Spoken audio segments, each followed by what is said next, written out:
Mummy जी, अगर घर पर मेरा कोई हक नहीं तो इस घर की कोई जिम्मेदारी मेरी नहीं। रात के 9 बजे थे। रसोई साफ करके श्रुति कमरे में जा रही थी। अगले दिन बेटे का बोर्ड एग्जाम है तो उसे थोड़ा गाइड करना था। पहला पेपर है, बच्चा थोड़ा नर्वस है। अचानक सासू माँ की आवाज़ ने उसके कदम रोक दिए। बहू, अभी अभी रश्मि का फ़ोन आया था। दामाद जी और समधी जी यहाँ किसी काम से आए हुए हैं।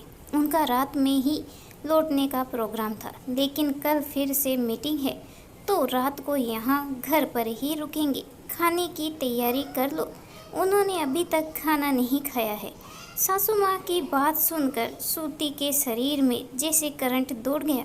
एक तरफ बेटे का पेपर, दूसरे अभी तो डिनर निपटाकर रसोई साफ करके निकली है। इतनी ठंड में फिर से डिनर बनाना। नंदोई के सामने एक सब्जी बनाकर भी काम नहीं चलता। श्रुति का दिमाग जैसे सुन्न हो गया। मम्मी जी, कैसे होगा इतना जल्दी सब कुछ? अगर दीदी पहले बता देती तो मैं खाना एक साथ बना लेती। जैसे ही मुझे पता लगा मैंने तुझे बता दिया। मुझे ही पता दामाद जी और समधी जी की खातिर में कमी नहीं होनी चाहिए। श्रुति ने पति विवेक से कहा तो विवेक ने सब्जियां ऑर्डर करने का सुझाव दिया और रोटी घर पर बनाई जाएगी। इससे श्रुति को बहुत तसल्ली मिली। विवेक ने सब्जियां ऑर्डर की और श्रुति ने रोटी का लिए आटा गूंद कर रख दिया। मेहमानों की खातिरदारी बहुत अच्छे से हो गई। अब सोने की बारी आई तो श्रुति ने सासू माँ से पूछा, मम्मी जी, सोने का इंतजाम कैसे करना है? कैसे क्या? तुम्हारे कमरे में ही सोएंगे? सासू माँ ने जवाब दिया। मम्मी जी, आपको पता शुभम का बोर्ड एग्जाम है। घर में 3 ही कमरे हैं, एक आपका और पापा जी का, एक हमारा और एक पापा जी का स्टडी रूम। मेहमानों को घर पर रोकने से पहले सोचिए कि बहू अपना कमरा छोड़कर कहाँ सोएगी। शुभम भी हमारे ही कमरे में सोता है। रात को उसे ठीक से नींद नहीं मिलती तो सुबह पेपर कैसे देगा?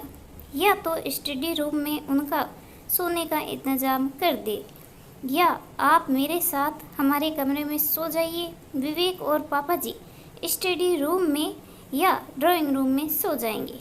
बहू, कैसी बात कर रही हो? मेहमानों को स्टडी रूम में थोड़ी ना सुलाया जाएगा। और मैं और तुम्हारे पापा जी कैसे दूसरे कमरे में सोएंगे? मम्मी जी, श्रुति ठीक कह रही है, आप हमारे कमरे में सो जाइए। विवेक बोला। हार कर सासू माँ को श्रुति के कमरे में सोना पड़ा। सुबह को मेहमानों को नाश्ता कराकर विदा किया और शुभम को भी स्कूल भेजा। शाम के समय जब सब चाय पी रहे थे तो श्रुति बोली, मम्मी जी, स्टडी रूम को अब कमरे में बदल देना चाहिए। शुभम भी अब बड़ा हो रहा है और कोई मेहमान आ जाए तो सोने में भी परेशानी होती है। बहू, कैसी बात कर रही हो? कल से देख रही हूँ कि एक दिन अगर 2 लोग आ गए हैं तो तुम्हें भारी पड़ रहा है। मैं तुम्हारे कमरे में सो तो गई थी, मैंने भी तो इसी घर में एडजस्ट किया है। तब भी तो स्टडी रूम था, फिर अब क्यों नहीं? लेकिन उसमें आपको परेशानी होती है ना? ना मम्मी जी, मेहमान आने पर बहू अपना कमरा छोड़कर कहाँ जाए? पुरानी बातें मत कीजिए। तब घर में बहू नहीं थी। आपने तो कभी किसी के लिए अपना कमरा नहीं छोड़ा। उस समय हमारा कमरा गेस्ट रूम था, लेकिन अब परिवार बड़ा है तो ज़रूरतें भी बढ़ेगी। बहू, अब बात का बतंगड़ मत बनाओ। इस घर की जिम्मेदारी दे रही है तो अपना अधिकार भी दीजिए। घर आपका और जिम्मेदारी मेरी कैसे हो सकती है? आज आप सोचकर बता दीजिए कि घर किसका है। अगर घर पर मेरा कोई हक नहीं तो इस घर की कोई जिम्मेदारी मेरी नहीं, कहकर श्रुति ने हाथ जोड़ दिए। अब विवेक ने भी श्रुति की बात को ही ऊपर रखा। आखिर सासू माँ को बहू की बात माननी पड़ी और स्टडी रूम को कमरे में बदल दिया गया।